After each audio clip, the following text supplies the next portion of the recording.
Ya, aduh, kayak kurang masih ini ya. Selamat hari Minggu semuanya.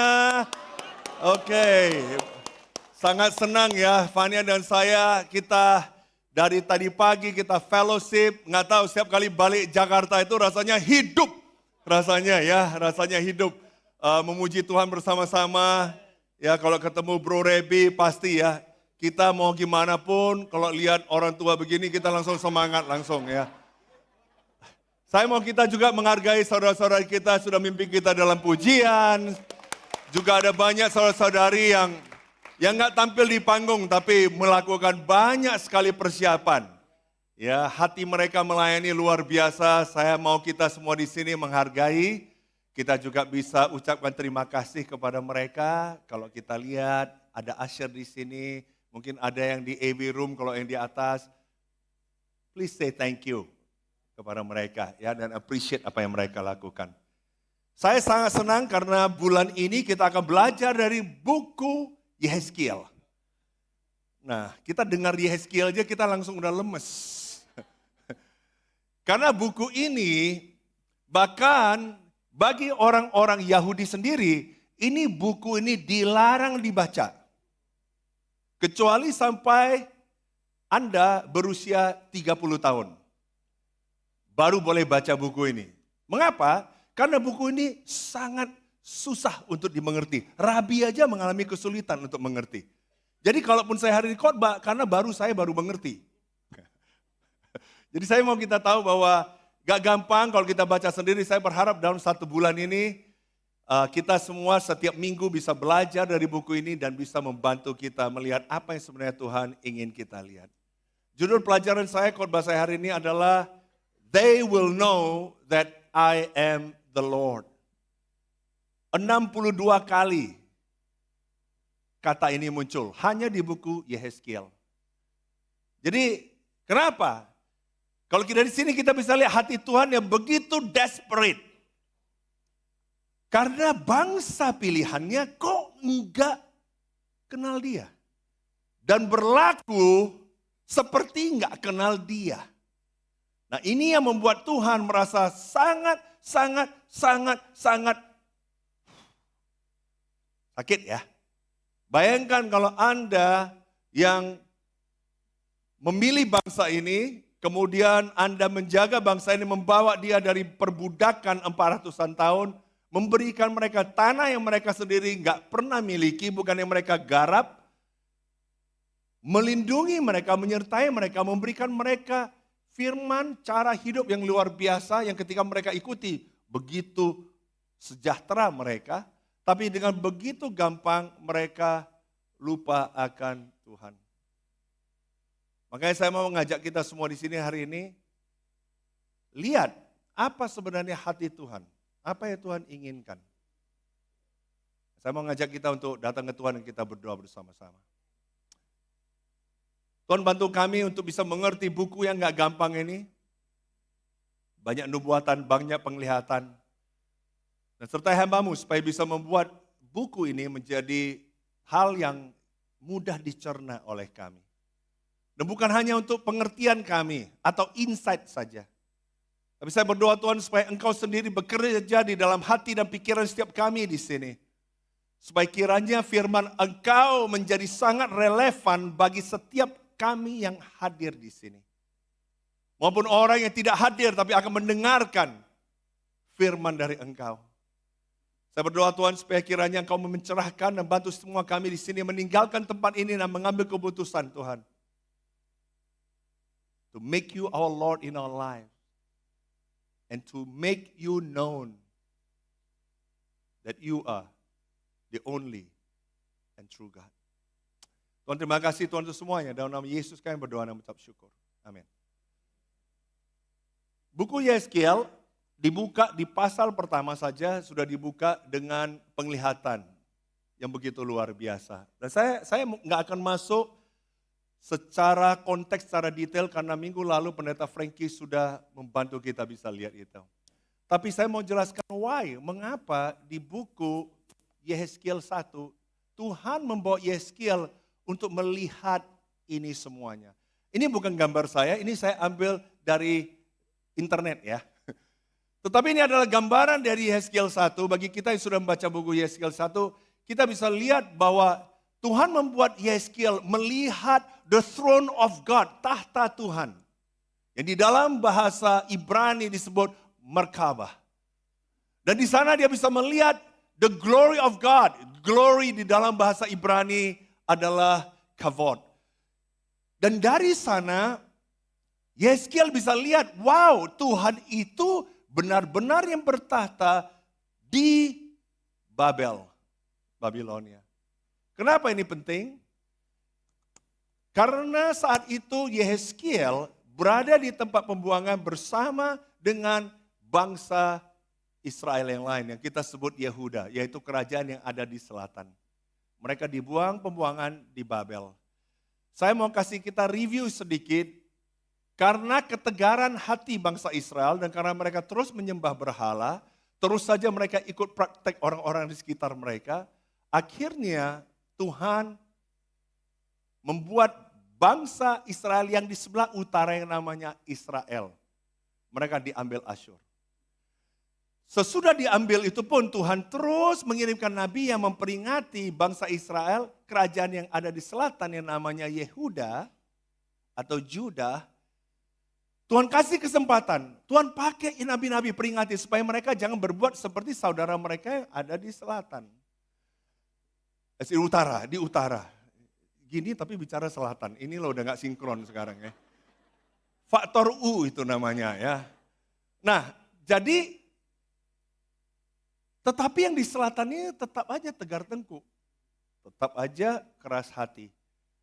Nah, akhirnya terjadilah masa di mana akhirnya Tuhan untuk mendisiplinkan bangsa Yehuda ini, akhirnya Tuhan pakai Babel. Ya, untuk menguasai mereka. Nah, kita sudah belajar di gereja dari banyak sekali buku-buku perjanjian lama. Saya nggak mau cerita tentang itu, tapi saya mau kasih tahu bahwa kemudian mereka dideportasi sebanyak 3 kali. Deportasi dibawa dari tanah mereka dan dibawa ke tanah pengasingan di Babel. Kloter pertama itu adalah Daniel, kita tahu Daniel. Kloter kedua, nah inilah Yeskiel. Waktu dia tiba di Babel, Daniel sudah ada di Babilonia, di Babel kira-kira sekitar 9 tahun. Makanya Yeskiel dia tahu Daniel. Di buku Yeskiel nama Daniel disebut 3 kali. Tapi di buku Daniel tidak ada sebut nama Yeskiel. Karena dia sendiri sudah melayani di kerajaan Babel dan bukan, saya percaya Daniel tahu. Tetapi bukannya sok tahu ya, dia tahu tapi tidak menyebut namanya di buku Daniel. Dan yang sangat menarik sekali, sekarang ada bangsa Yehuda di Yerusalem, masih ada di Yerusalem, enggak ikut pembuangan, tidak semuanya dibawa ke sana. Dan ada sekarang bangsa Yehuda yang sudah ada di pembuangan di Babel. Ngerti ya? Ada di 2 lokasi ini. Hati Tuhan begitu luar biasa loh. Walaupun sudah disakiti, sudah dihianati oleh bangsa pilihannya, tetap saja Tuhan memanggil 2 orang yang sebenarnya adalah imam. Yang satunya Yeremia dan yang satunya adalah Yeskiel. Makanya sewaktu buku Yeskiel ditulis, Yeskiel 1 dituliskan bahwa ketika tahun ke-30 itu sebenarnya referensi mengatakan tentang Yeskiel sendiri mungkin sekitar 30 tahun saat itu. Kenapa? Karena untuk seseorang untuk bisa menjadi imam harus sudah 30 tahun. Dan karena mereka berasal dari imam, tapi karena keadaan bangsa itu yang begitu keras hati, Tuhan panggil Yeremia di Yerusalem, dan Tuhan panggil Yeskiel di Babel untuk menjadi nabi dia. Jadi satu di Yerusalem masih beritakan terus supaya mereka bisa kembali ke Tuhan dan jangan kemudian hancur. Satu lagi Yeskiel. Jadi kalau kita tahu Yeremia dan Yeskiel itu adalah 2 nabi yang dipakai pada saat yang bersamaan.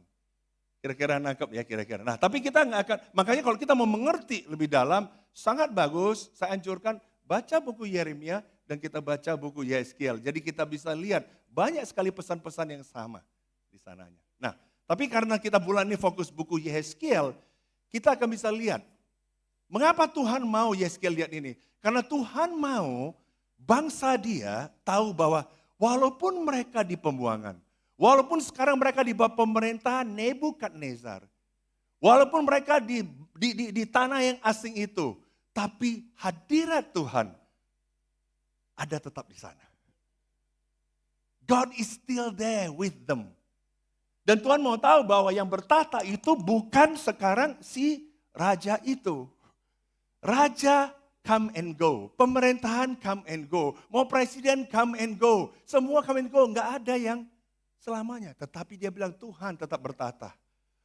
Berkabah dan kavod Tuhan itu tetap ada walaupun bait Allah tidak ada di Babel.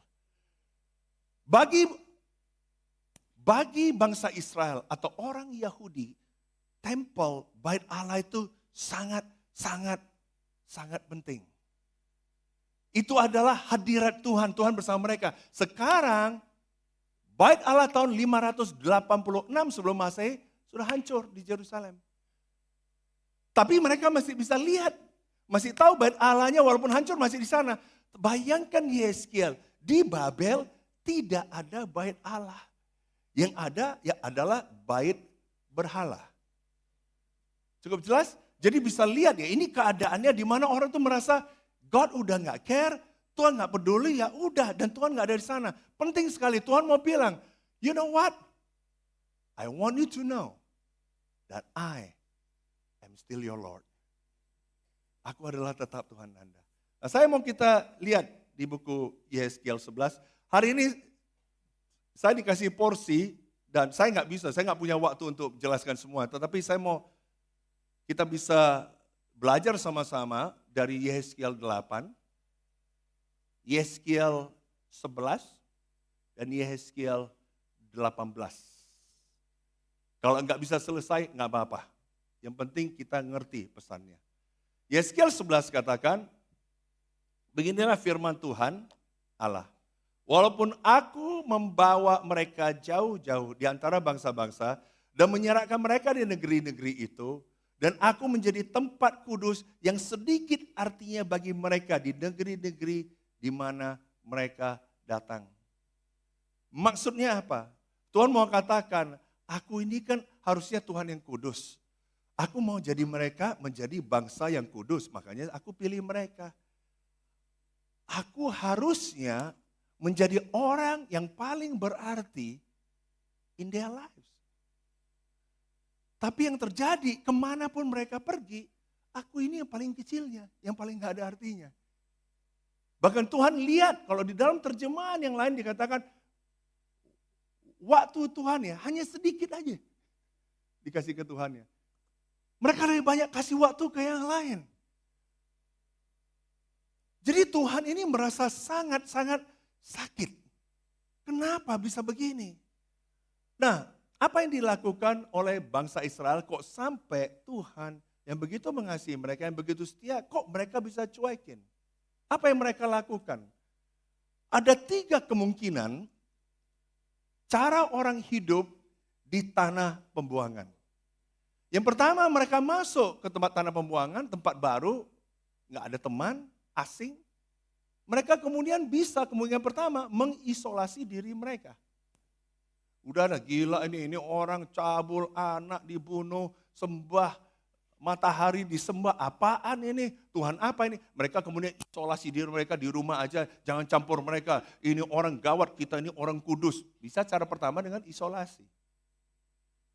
Atau cara kedua dengan asimilasi. Enggak ada mulainya, aku mau kayak mereka Babel yang gawat ini, yang sadis ini, yang sembah berhala, yang kemudian prostitusi banyak. Hari demi hari mereka di sana, tertarik mereka dengan cara hidup. Akhirnya terjadilah asimilasi. Nah inilah sebenarnya yang terjadi pada bangsa itu. Yang terjadi adalah asimilasi. Mereka makin menjadi seperti bangsa Babel. Yang Tuhan mau adalah bukan isolasi, bukan juga asimilasi, tetapi kita bisa engage. Ini bulan ini adalah bulan sebagai gereja kita akan belajar bagaimana kita kembalikan hati kita kepada misi.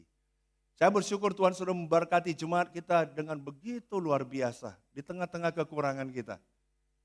Tapi jangan pernah lupa, sampai kapanpun generasi berikut, hari ini saya semangat, 300 anak teens pergi retret, semangat mengasihi. 400 ya mungkin ya? 200, 200. Tapi yang dari luar kota ada join juga dong?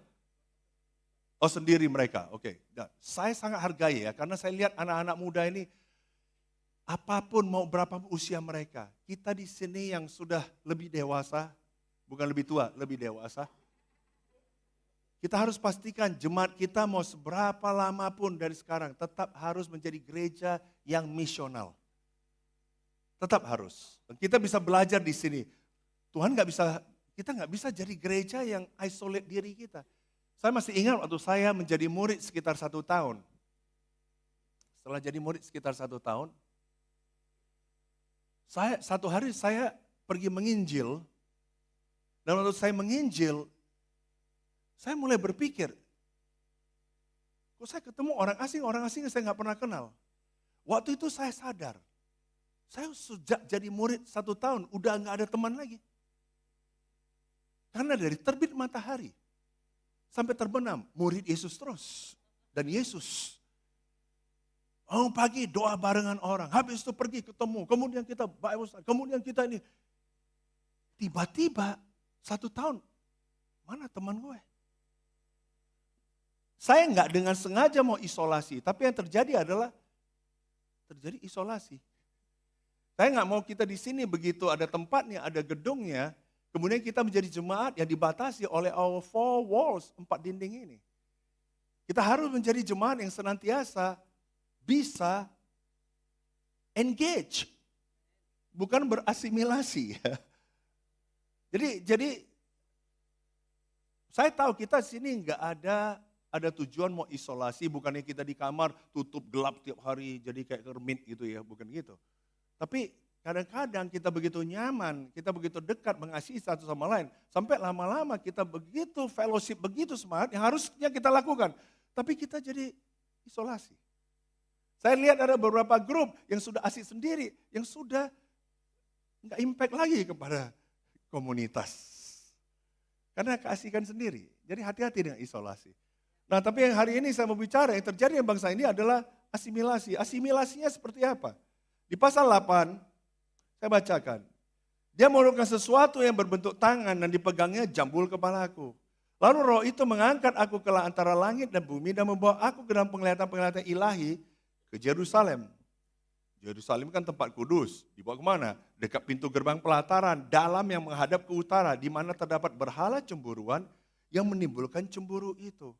Lalu dibawanya aku dekat pintu gerbang rumah Tuhan yang di sebelah utara. Sungguh di sana ada perempuan-perempuan yang menangisi Dewa Tamus.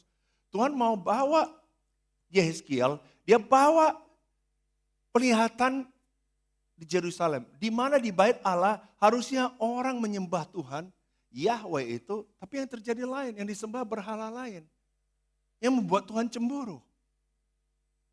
Dan lebih parah lagi, dikatakan di pintu gerbang itu orang menyembah Dewa Tamus. Supaya kita tahu di sini, Dewa Tamus adalah dewanya orang Babel. Itu disebut sebagai dewa kehidupan dan dewa kehidupan daripada tanaman, sayuran, tumbuh-tumbuhan.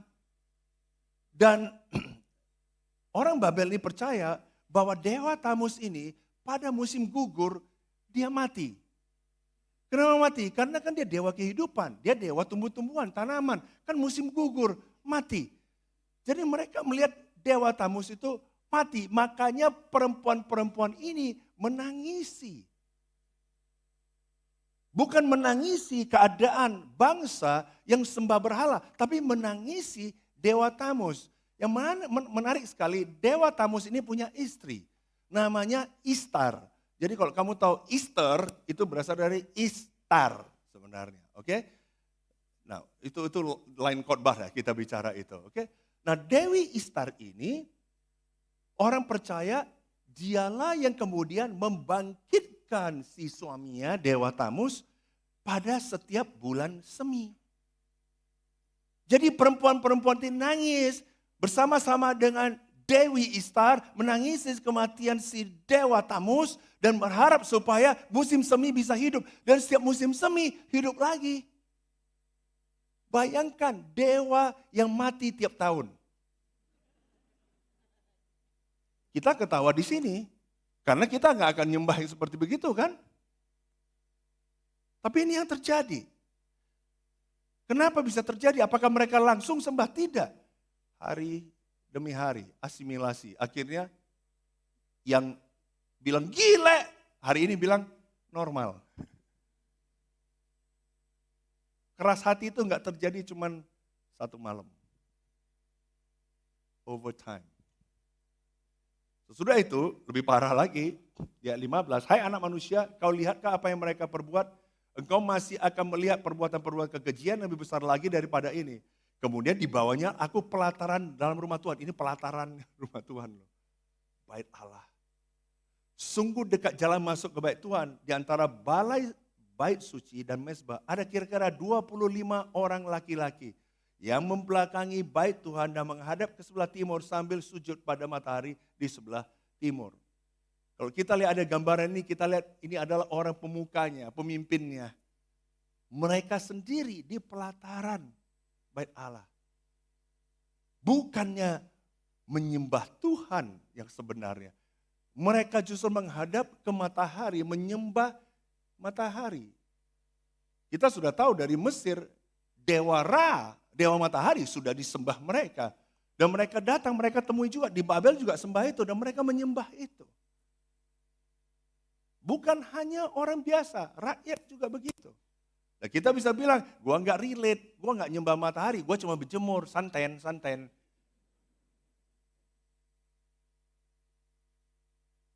Mungkin kalau gitu ayat ini yang kita bisa relate mungkin.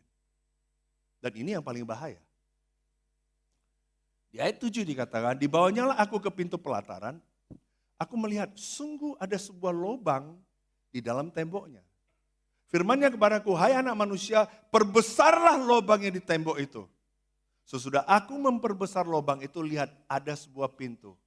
Firman-Nya kepadaku, masuklah dan lihatlah perbuatan-perbuatan kekejian yang jahat yang mereka lakukan di sini. Lalu aku masuk dan melihat, sungguh segala gambar-gambar binatang melata, binatang-binatang lain yang menjijikkan, dan segala berhala-berhala kaum Israel terukir pada tembok sekelilingnya. Dan di hadapannya berdiri 70 orang tua-tua kaum Israel dengan Yazanya bin Safan. Di tengah-tengah mereka dan mereka memegang bokor ukupannya di tangannya. Dan keharupan dari asap ukuran itu naik ke atas. Firman-Nya kepadaku, kau lihatkah anak manusia apa yang dilakukan oleh tua-tua kaum Israel dalam kegelapan? Masing-masing di dalam kamar tempat ukiran-ukiran mereka.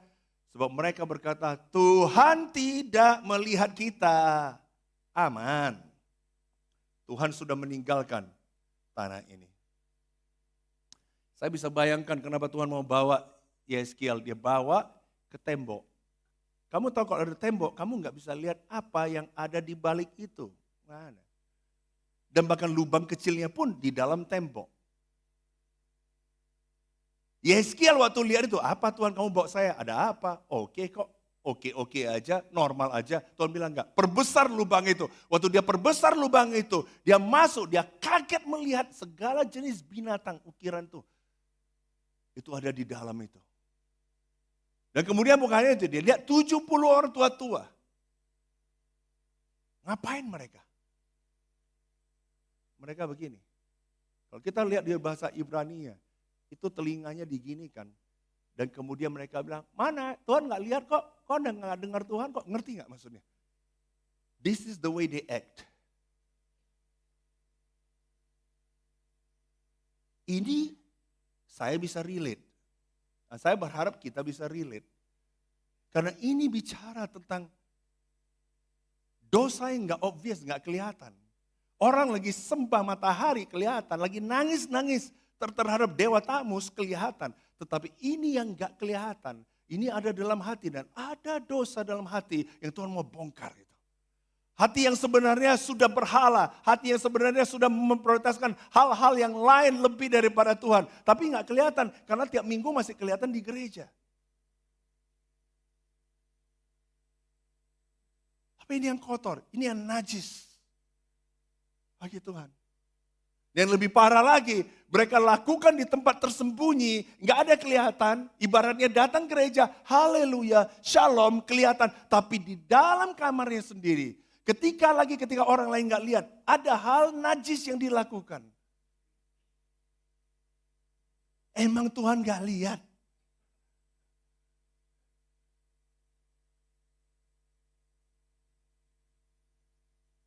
Saya lihat orang ketika mau berbuat dosa, ketika ada orang yang dia kenal, dia nggak buat dosa. Tapi ketika tidak ada yang lihat, orang mulai bermain-main dengan dosa.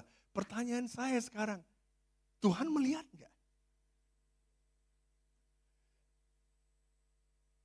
Kalau Tuhan melihat, mengapa kita yang percaya Tuhan, mengasihi Tuhan, dan tahu ini najis di mata Tuhan, yang kita tahu ini menyakiti Tuhan, kenapa kita lakukan terus?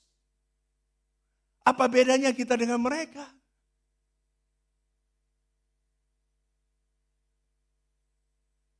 Tuhan melihat. Tuhan ada 24 jam. Don't act as if God doesn't see. Tuhan lihat. Saya dengan Fania banyak counseling pasangan. Ketika kita lihat, kita mulainya kapan? Ya mulainya dari itu. Ya nggak kelihatan. It's in the heart. Makanya saya bersyukur kita di sini. Kita bisa punya komunitas, kita punya Tuhan yang tiap hari kita bisa datang. Dan kita datang ke Tuhan, kita bilang, God examine my heart. Selidiki hatiku yang paling dalam. Yang paling berbahaya adalah yang makin lama kita jadi murid. Karena kita tahu bagaimana kita acting di depan. Kita tahu. Yeskiel 11 ayat 12 saya baca yang bawahnya saja. Gak usah khawatir, slide akan dikasih.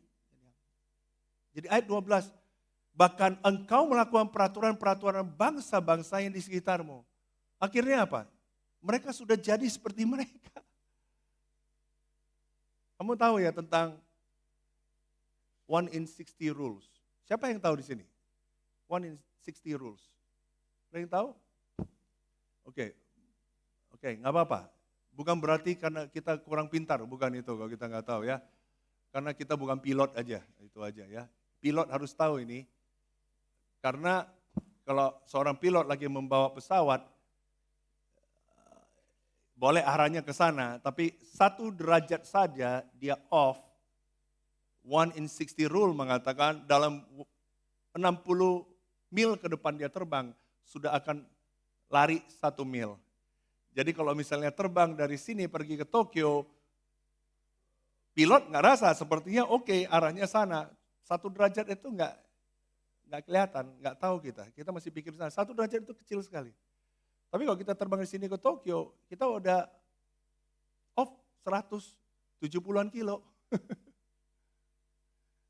Bayangkan kita terbang, harusnya mendarat Jakarta, kita sudah mendaratnya udah jauh banget, lebih jauh dari Bandung udah. But that's how far it is. Dan itulah yang terjadi dengan hati yang keras. Dari hari ini nggak apa-apa, dikit aja kok. Gue nggak ekstrim kok, cuma dikit aja. Gue cuma lihat ini dikit kok. Gue cuma ngomong ini dikit kok. Nggak apa-apa, gue cuma dikit kok. Nggak ada yang lihat. Bahkan gue tiup asapnya. Tercelalah engkau, tercelalah engkau. Bahkan sesudah kita itu kita bisa doa lagi. Terima kasih engkau melunakkan hatiku. Hati-hati, dalam setahun hati kita keras. Saya sudah lihat ini. Fitnah.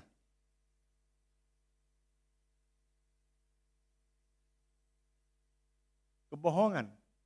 1 derajat. 1 hari kita pikir ceritanya udah benar. Pernah berasa begitu? Saya ketemu dengan orang yang sampai ketemu, dia udah anggap itu benar-benar benar.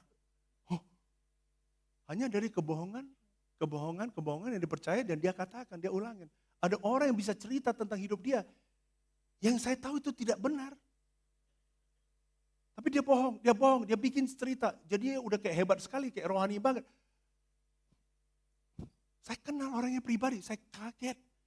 Jadi karena dia udah bohong, satu derajat, 2 tahun, 3 tahun, 5 tahun, 10 tahun, dia udah anggap itu yang benarnya. Itu gila kan? Udah karang cerita sendiri itu. Bahaya. Dan lihat bagaimana bangsa ini menjadi keras hati. Saya nggak punya waktu untuk ini, tapi dari sini kamu bisa lihat pasal 8, pasal 16, 17, 20, 22, 23, masih ada banyak lagi.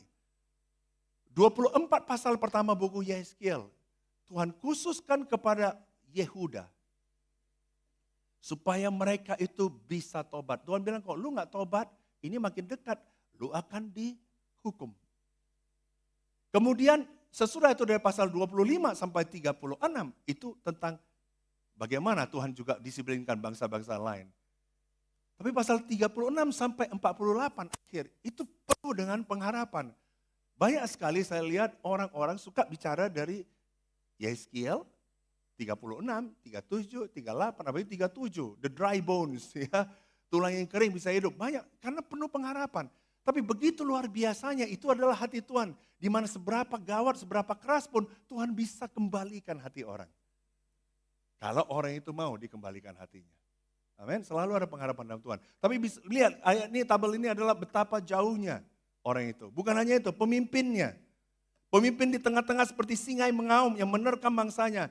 Manusia ditelan, harta benda dan barang-barang berharga dirampas, janda-janda dibuat bertambah-tambah di tengah-tengahnya. Pemimpin-pemimpin rohani mereka sendiri, pemuka agama mereka yang merampas itu daripada orang-orangnya, dari jemaatnya. Ini udah terjadi. It's everywhere sekarang. Imam-imamnya memperkosa hukum Tauratku dan menajiskan hal-hal yang kudus bagiku. Mereka tidak membedakan antara yang kudus dengan yang tidak kudus. Tidak mengajarkan perbedaan yang najis dengan yang tahir. Mereka menutup mata terhadap hari-hari sabatku. Demikianlah aku dinajiskan di tengah-tengah mereka. Imam-imam yang harusnya bisa kasih tahu ini yang Tuhan kehendaki, ini yang Tuhan tidak kehendaki. Bukan do and don'ts ya. Tetapi jangan lihat itu sebagai rule, tapi siapa Tuhan itu? Mari kita hargai Tuhan itu. Mari kalau kita mau di dalam hubungan dengan Tuhan, kita tahu apa yang dia benci. Apa yang membuat dia tidak bisa bersama dengan kita. Harusnya kita tahu. Kamu tahu, saya sangat sedih melihat hari ini pertobatan adalah hal yang jarang dibicarakan oleh orang. Jarang sekali. Saya ketemu dengan pendeta-pendeta, mereka kumpul, mereka datang kepada saya, Pendeta Harlem. Kenapa? Pak Pendeta, gereja bagus, udah begini. Pak Pendeta, tolong jangan singgung-singgung, sentil-sentil orang. Jangan Pak Pendeta, gereja bisa 30.000 cepat. Bisa. Jangan bicara pertobatan-pertobatan.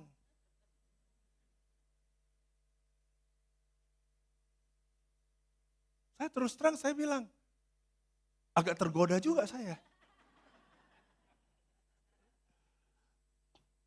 Enggak, saya bilang enggak. Saya dibilang sesat, gereja sesat, apa-apa. Pernah di kejaksaan 3 bulan, dibilang sesat, itu anggur yang kamu minum itu dari darah asli. Bahkan dicampur. Dan ini dilakukan oleh orang Kristen sendiri. Kenapa? Karena orang gak suka. Orang sudah punya comfort zone. Orang-orang beragama sudah comfort. Sudah merasa oke dengan Tuhan. Jangan kamu datang dan sentil utak-atik, jangan. Orang gak suka. Saya dulu adalah Kristen yang seperti itu. Mau namanya pendeta, mau namanya kalau orang sudah ke gereja, sudah beribadah, apalagi rajin, apalagi pelayanan. Jangan sentuh hidup mereka. Kita ketemu, selalu kita bilang, amin. Pelayanannya, wah luar biasa Pak. Kita kalau bisa makin saling puji, dia pun puji kita. Wah kita saling puji. Pelayanan, Bapak pelayanan mana? Kita makin cerita pelayanan kita di mana-mana. Sejak saya jadi murid, orang yang pelayanan saya datang. Saya tanya, how is your life? How is your married? How is your family? Anak kamu gimana? Gak suka orang. Saya bahkan didatangi pendeta dibilang, Pak jangan busybody ya. Saya bilang busybody itu kita datang suka campur-campur di urusan orang. Enggak. Kita nggak bisa, kalau kita mengasihi orang, kita harus bisa datang bicara kebenaran dan kasih. Kalau cara kita bicara salah, kita harus bertobat. Harus mulai dari diri kita. Pedang bermata dua itu harus dari kita, bukan dianya. Tapi kita harus bisa bicara. Kalau orang beragama cuma datang bilang Tuhan, haleluya. Tapi kemudian di rumahnya hidupnya tidak sesuai, kita harus datang mengasihi. Tapi untuk itu, orang nggak suka. Berapa banyak orang datang sama saya, Pak Pendeta jangan terlalu keras, jangan bicara bertobat di sini. Orang sudah suka, orang teman saya sudah nyaman, datang ke sini sudah nyaman. Jangan bicara yang begitu-begituan. Mereka sudah suka komunitas kita, jangan sentuh. Aduh, dia udah berubah banyak sekali, yang ini janganlah. Yang ini kita tutup mata aja, udahlah. Yang penting dia udah suka kita, kan tambah anggota juga. Bukannya itu, dia bisa kasih persepuluhan besar Pak Pendeta.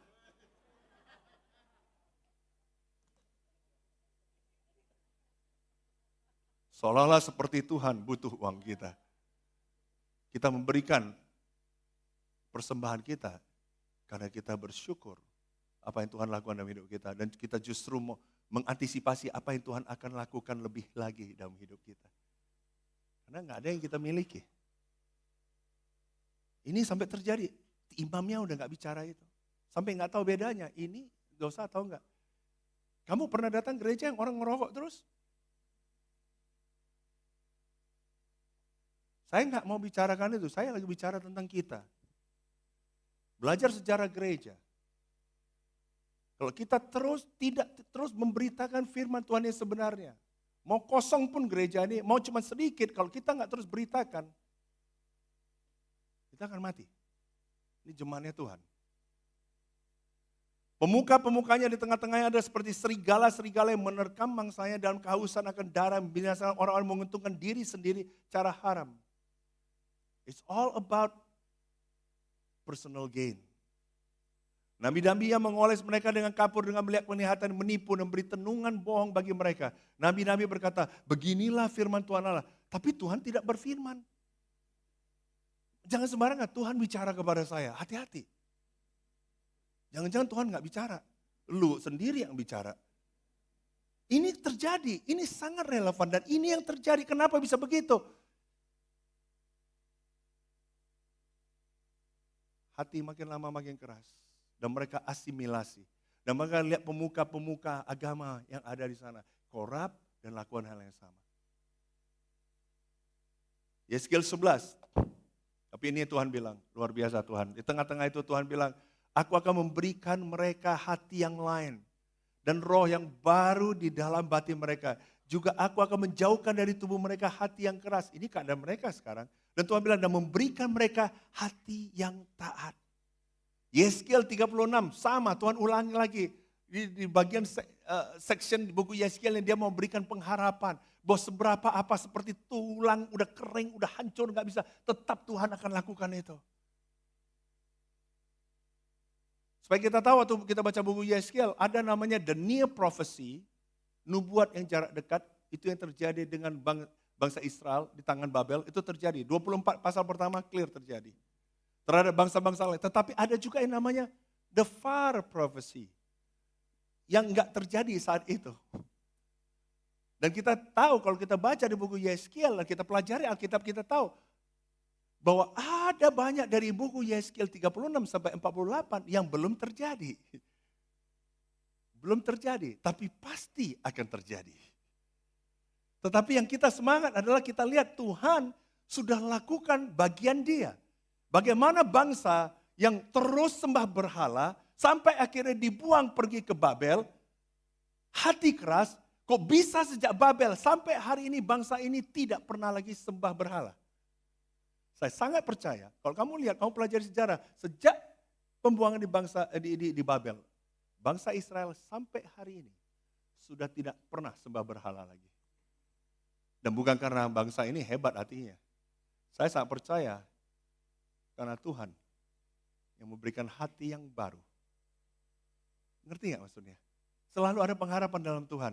Jangan kita bilang gak ada, termasuk keluarga kita atau siapapun yang kita kenal, tetangga kita, saudara kita, teman kita. Jangan kita bilang finito, selalu bisa di dalam Tuhan. Makanya Tuhan mau kita engage. Bukan isolate, bukan assimilate, tetapi engage. Apa maksudnya engage? Yeskel 3 ayat 17, ini panggilan Tuhan kepada Yeskel. Dia bilang, hai anak manusia, aku telah menetapkan engkau menjadi penjaga kaum Israel. Bila mana engkau mendengarkan suatu firman dariku, peringatkanlah mereka atas namaku. Mana mau si Yeskel jadi penjaga kaum. Emangnya ini bangsa ini tegar tengkuk ngapain?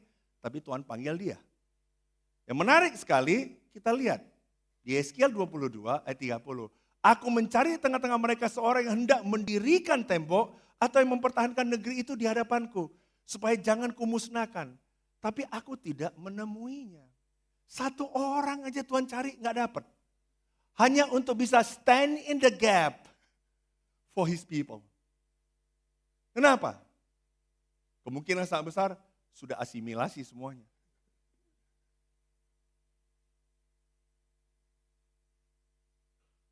Asimilasi beda dengan engage ya. Beda. Kita akan belajar nanti di sini. Yeremia 29, ini adalah di Yerusalemnya. Tuhan kirim Nabi Yeremia. Yeremia 29, lihat apa yang Tuhan bilang Yeremia. Usahakanlah kesejahteraan kota kemana kamu aku buang. Emangnya dia menteri kesejahteraan. Dan berdoalah untuk kota itu kepada Tuhan. Emang dia menteri agama. Sebab kesejahteraannya adalah kesejahteraanmu. Tuhan bilang Yeremia, lu udah lihat dosa ini. Lu lihat bangsa ini sangat gila-gilaan dosa mereka. Bahkan kita lihat ya, bahkan melebihi apa yang dilakukan Sodom dan Gomora. Buku Yeskel bilang itu. Tetapi Tuhan bilang kamu kesejahteraan mereka. Itu adalah kesejahteraanmu. God wants Yeskel. Tuhan mau Yeremia engage, bukan isolate atau assimilate. Tuhan mau mereka engage. Lihat di Yeskel 3:18, ini gila nih. Baca ini ayat 18 sampai 21, saya nggak baca tapi saya kasih summary-nya. Ya. Summary-nya adalah ini.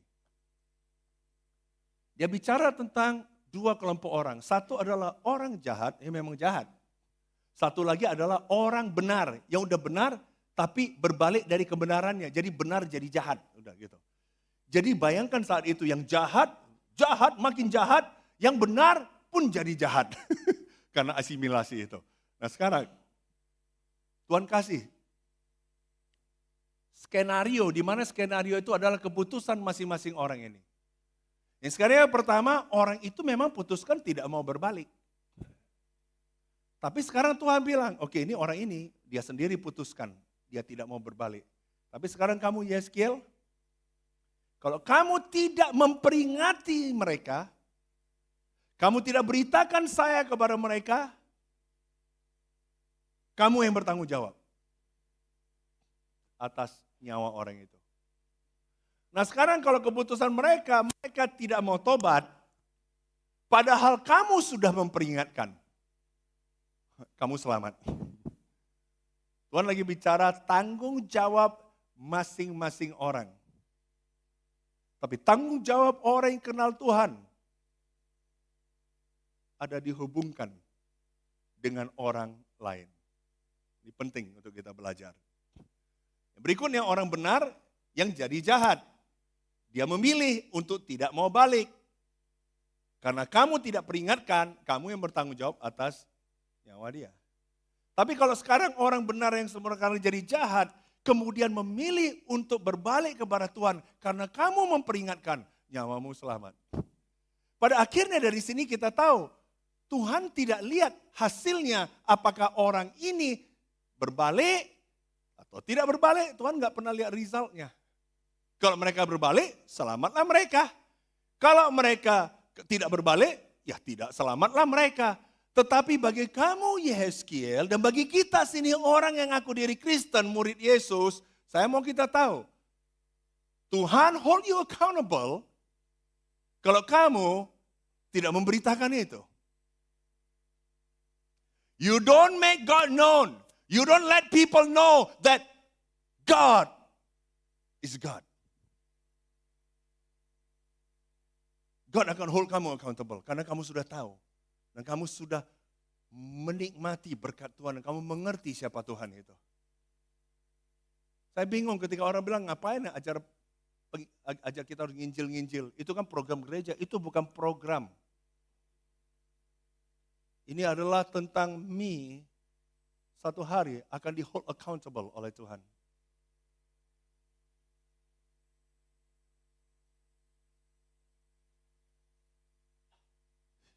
Ini luar biasa. Yeskiel 4, ayat 4 sampai 8. Saya kasih tahu aja di mana dia berbalik sebelah kanan. 390 hari. Menandakan 390 tahun dosa yang dilakukan kerajaan yang ada di utara. Kemudian Tuhan suruh lagi dia balik kiri, 40 hari. Melambangkan 40 tahun dosa yang dilakukan bangsa yang ada di selatan Yehuda itu. Ini bukan berarti kalau gitu dosanya mereka cuma 40 tahun dia lakukan. Enggak, dosa mereka itu banyak. Lain waktu kita bicara tentang itu. Tapi yang saya mau kita ngerti di sini adalah Tuhan panggil Yeskiel untuk supaya menjadi display visual. Bayangkan kamu di sana display visual, orang lihat kamu ngapain, kamu terus tanya kenapa. Karena Tuhan mau Yeskiel bisa berasosiasi dengan bangsa itu. Dan supaya ketika orang lihat dia kamu 390 hari, itulah 390 tahun kamu betul-betul kurang ajar sama Tuhan. Dan orang lihat itu, orang langsung asosiasi, itu bukan dosa Yeskiel secara pribadi, tapi dia ambil itu, dia associate himself. Kalau Tuhan minta kamu dan saya untuk engage, itu berarti kita bukan assimilate. Tapi yang Tuhan mau adalah kita associate. It's okay kita di-associate dengan orang itu. Asal kita jangan participate. Itu beda sekali. Yesus diasosiasikan dengan pendosa. It's okay. Tapi Yesus tidak pernah berpartisipasi di dalam dosa itu. Perbuatan dosa. Yesus diasosiasikan dengan orang-orang pemungut cukai yang orang benci. Yesus okay diasosiasikan dengan mereka. Dia makan tempatnya Matius. Tapi dia nggak pernah participate untuk social injustice dan peras orang. Ini engage. Jangan kita kemudian jadi Kristen, kita asik sendiri di sini. Enggak. Jangan juga kita mirip orang dunia seperti buku Roma 12:2 katakan. Tetapi kita harus bisa menjadi orang Kristen yang siap diasosiat dengan siapapun. Tuhan mau pakai Anda dan saya masuk dalam hidup orang. Siapapun itu. Ada orang bilang, kamu gak capek ya? Harus kadang-kadang sama anak muda, kadang sama orang yang udah agak tua-tua. Kita harus. Saya sedih kalau lihat saudara-saudari yang cuma mau nyaman sendiri dengan orang yang dia sudah nyaman. Gereja bukan soal nyaman. Gereja bukan soal nyaman, saudara-saudari. Saya semangat, saya encourage Anda terus fellowship. Tetapi jangan kamu nyaman. Ada orang banyak yang Tuhan mau pakai. Kamu untuk beritakan tentang Tuhan. Stretch yourself. Stretch yourself. Saya ini orang introvert. Kalau bisa, saya kalau bisa sendirian. Orang bilang, banyak orang gak percaya saya introvert. Extrovert, saya bilang enggak. Tanya keluarga saya. Saya kalau bisa masuk kamar sendiri. Baca sendiri. Udah. Saya kalau hari Minggu, kasih saya sampai sore atau malam. Setelah selesai itu lelah saya. Nah ada saudara-saudari di sini, dari terbit matahari saya malam terus. Dan dia makin dia terus, makin dia energi makin. Kalau saya enggak, energi saya habis. Habis konferensi ADS. Selesai kebaktian minggu, saya masih spend time lagi dengan satu pasangan pemimpin di Cina. Habis spend time udah jam 4 sore. Teks saya, WA saya masuk. Teks masuk, bro, are you still in the hotel? Oh, silakan, pendeta nggak boleh bohong. Tapi energi sudah habis, introvert sudah berapa hari, suara pun habis tiap hari gini terus. Hah? Wah, saya bilang kalau gitu gimana? Saya harus keluar dari hotel. Saya pergi ke lobi, aduh lobi pun banyak sekali. Wah, oh you still in the hotel, you still in the hotel. Saya, pendeta nggak boleh bohong ya, nggak boleh bohong. Terus saya lihat ada grup remaja. Saya tanya mau kemana kalian? Oh kita mau ke hotel kita, Rainforest. Oh saya antarin, mereka kaget. Saya bilang kita ada mobil, ayo kamu ikut. Saya pikir biarlah anak-anak remaja di belakang, saya duduk di depan, itulah aku. Wah enaknya sendiri, betul nggak? Begitu saya masuk di mobil itu, saya mulai balas. Saya di luar hotel. Saya nggak bohong ya, saya nggak bohong. Saya di luar hotel, benar itu ya. Saya pikir Tuhan, alangkah indahnya hanya Engkau dan aku. Tiba-tiba di belakang anak remaja ini dari berbagai negara. Wah, ini semangat sekali ya. Ini luar biasa. Ayo kita teens bisa buat gini. Tahun depan kita buat sendiri yuk. Kita ini yuk ini. 35 menit perjalanan. Anak teens bicara saya nggak tahu siapa yang mendengar. Semua bicara punya pada saat bersamaan. Ini kehebatannya ya. Semua bicara tapi bisa saling dengar mereka kan gitu kan. Kamu tahu? That is the best moment. Selama ALC dan ADS. Karena saya merasa this is what the conference is all about. Gimana generasi berikutnya semangat akan Tuhan, memberitakan Tuhan. Saya duduk di sana, saya bilang Tuhan thank you. Ini enggak kebetulan. Saya percaya Tuhan mau saya dengar. Saya menangis 35 menit. Karena bagi saya this is the most beautiful moment. And I want to be there. I don't want to be anywhere else. Setelah tiba di sana antar mereka, I come back. I feel refreshed. Ayo siapa mau ketemu lagi, ayo engage kita. Engage. Ini yang Tuhan inginkan. Yeremia 29 ayat 4. Tahu Tuhan bilang apa ke Yeremia? Bilang ke mereka di tempat pembuangan, dirikanlah rumah untuk kamu diami. Oke. Dirikan rumah. Associate with them. Buatlah kebun untuk kamu nikmati hasilnya. Ambillah istri untuk memperanakkan anak laki-laki dan perempuan. Ambillah istri bagi anakmu laki-laki dan carikanlah suami bagi anakmu perempuan. Supaya mereka melahirkan anak laki-laki dan perempuan. Agar di sana kamu bertambah banyak dan jangan berkurang. Di tempat pembuangan, tempat asing, Tuhan bilang apa? Build family. Associate benar. Tuhan gak ada bilang, lu pergi, ini gila ini, bangsa jahat, lu duduk sendiri aja, lu jangan.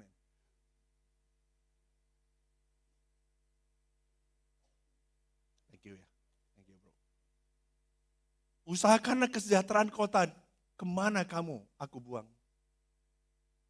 Build together with them.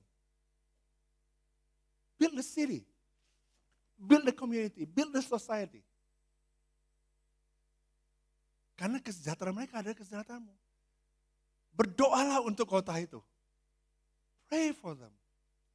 Karena kesejahteraannya adalah kesejahteraanmu. Saya mau kita tahu di sini, this is the heart of God. Saya mau ngajak kita semua di sini. Anda mengaku diri Anda adalah murid Yesus. Engage. Engage dengan tetangga Anda. Engage dengan orang, jangan menghakimi orang. Associate mereka. Satu hal adalah jangan partisipasi dengan praktek apa yang mereka lakukan.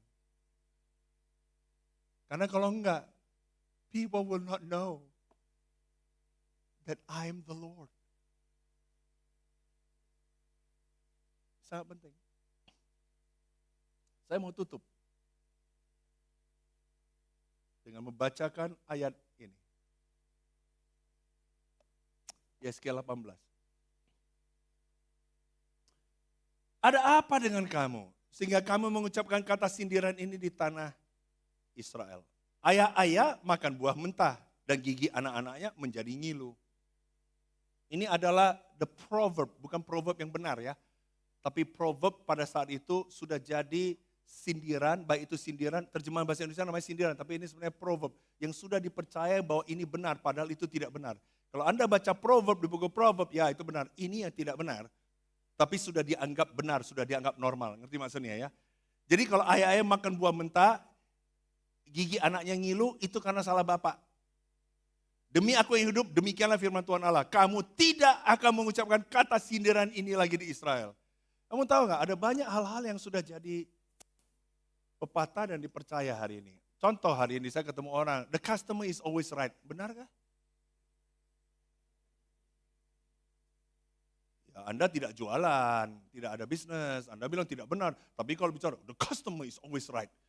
Ini saya sudah bicara gitu banyak dengan orang, customer is always right. Benarkah? Tidak. Hari ini, aku ini bicaranya keras dan kasar. Karena bapakku, mamaku kayak begitu. Kenapa kamu mau pukul orang? Karena keluargaku, kau belum tahu ya. Kau disalahin papa mamanya. Ada orang bicara saya, aku gini karena papa mama, aku kan Cina, pelit, makanya aku pelit. Aku juga Cina, tapi nggak begitu, ngerti maksudnya? Gak benar itu. Nah ada juga yang sudah gini, sering saya dengar bahkan kalangan murid Yesus. Aku ini gak pintar bicara. Aku ini gak bisa baca, makanya aku kalau lihat Alkitab aku gak bisa, aku gak suka baca. Tapi bola kamu baca terus. Koran kamu baca terus. Kamu sudah jadikan itu menjadi kebenaran. Kamu sudah kena 1 to 60 rule udah, 1 in 60 rule, ngerti gak? Kamu udah 1 derajat, lama-lama kamu percaya itu. Bahkan ada orang yang kadang udah cerita kebohongan, dia sudah percaya itu sendiri. Hati-hati, Tuhan bilang stop, kenapa? Karena Tuhan memperbarui hati kita. Di buku 2 Korintus 5 dibilangkan kita dijadikan menjadi ciptaan baru, you are new creation. Jadi jangan kita balik dan bilang, I'm old, gua punya skema, gua ini. Saya bisa ngerti itu faktor, tapi jangan jadikan itu menjadi alasan. Karena melalui firman dikatakan buku Timotius, segala perbuatan baik bisa kita lakukan. Ada suami yang bilang, aku itu begini sama istri, karena aku memang dari dulu udah begini. Lihat aja nenekku, saya ada dibawa ketemu kakek, lihat kakekku, makanya aku gini. Tapi kamu ciptaan baru. Berhenti buat alasan. Yang diajarkan di sini adalah, you take responsibility. Responsibility berasal dari kata responsibility. Artinya ability to respond. Jadi apapun keadaan yang terjadi dalam hidup kita, we have ability untuk respon dan kita bisa pilih mana yang Tuhan inginkan. Tuhan sudah lakukan bagian dia. Yesus sudah mati di kayu salib 2000 tahun yang lalu. Tuhan berikan kita hati yang baru. Jangan bilang karena gue ini keras, hati gue udah keras. Stop making excuse. Saya mau bilang ke saudara-saudara di sini, kalau ada di sini yang hati kita udah keraskan, saya mau bilang there is always hope di dalam Tuhan. Stop ngomongin kebohongan ini pada diri kamu sendiri. Your marriage bisa luar biasa. Your family bisa luar biasa. Your group bisa luar biasa. Ada yang dalam grup, ini grup kutuk. Kenapa grup kutuk? Karena siapapun masuk grup ini jadi lemah. Ini grup kutuk ini. Terus saya bilang terus gimana? Terus dituliskan. Lihat generasi sebelum, pemimpin sebelumnya. Udah gak ada juga di sini. Dia lihat lagi pemimpin sebelumnya, udah gak ada. Ini memang grup yang membuat siapapun yang mimpin bisa lemah.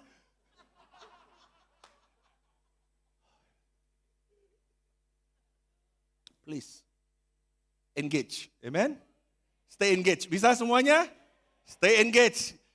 Biar kita di-associate sama grup kutuk. Yang penting kita tidak berpartisipasi dalam kutukan itu. Amin. Dan kelakuan kutukan itu. Amen. Tuhan luar biasa. Amen.